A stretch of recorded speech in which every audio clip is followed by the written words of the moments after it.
Hello friends, আমার channel Krishna কিষানে আপনাদের সবাইকে স্বাগতম। আজ আমরা জানবো ম্যাক্সাড্রপের ব্যাপারে, যে ম্যাক্সাড্রপটা আমরা কি কাদের দিয়ে থাকি, এর ডোজের পরিমাণ কী আছে, মূল্য কত, সাইড এফেক্ট কী, এই সমস্ত ব্যাপারে আমরা জানবো। ম্যাক্সাড্রপটির ব্যাপারে আমরা জানতে হলে অবশ্যই ভিডিওটি শেষ পর্যন্ত দেখতে থাকুন। ম্যাক্সাড্রপটি ম্যানুফ্যাকচারিং করেছে জুভেন সেল কেয়ার লিমিটেড কোম্পানি। এর কম্পোজিশনের দিকে আমরা লক্ষ্য করলে দেখতে পাই যে পেনাইলিপাইন আর ক্লোরোপেরামাইন আর হাইড্রোক্লোরাইড আছে। এগুলো কাদের ক্ষেত্রে ব্যবহার করা হয়?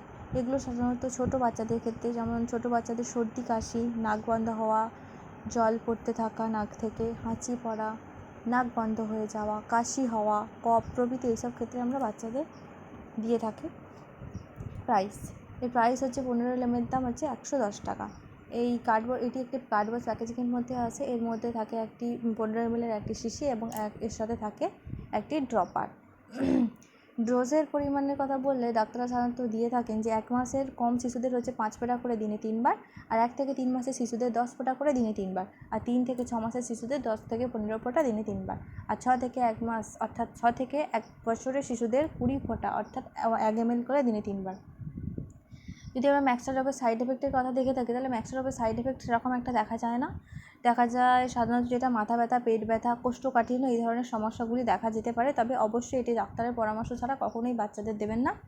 অবশ্যই ডাক্তারের পরামর্শ নিয়ে তবেই বাচ্চাদের দেবেন। আর এই ধরনের মেডিসিন রিলেটেড ভিডিও দেখতে হলে অবশ্যই আমার চ্যানেল কৃষ্ণা ক্রিয়েশনটা সাবস্ক্রাইব করে পাশে থাকবেন নিশ্চয়ই।